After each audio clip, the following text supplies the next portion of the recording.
Ayan, so ginagawa natin dito ano, sa service na PLDT. Ayan, so puro under chassis ito mga kabrom-brom, ano. Ayan.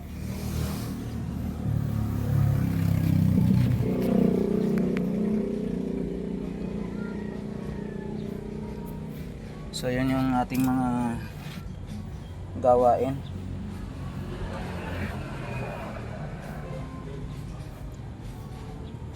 Ayan.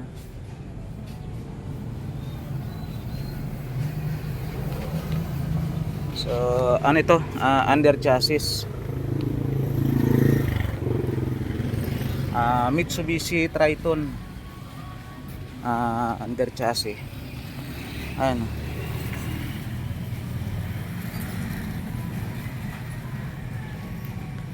Ayan, so kaya sa madaling mabulok mga kabrom-rom kasi sa pagitan ng cowl at saka ng cab. So walang tinatawag na gutter, para kung sakali yung tubig, yung ulan, dapat hindi dito babagsak sa chassis. Ayan. Dumadali siya dito yung ulan, so doon na pupunta. Kaya nabubulok agad yung chassis dito sa lugar na to.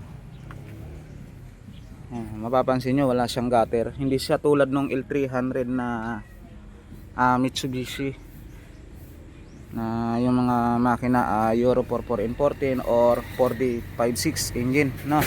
So wala siyang ganun, wala siyang gutter.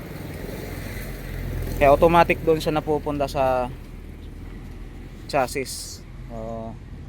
Ayan na, shut out sa may mga ganitong unit. Ayan, so habang maaga pa pwede nyong palagyan ng gutter. So pwede dito banda at pwede rin doon. So, depende mga kabrom-rom na sa setup nung gagawa kung paano niya ilalagay yung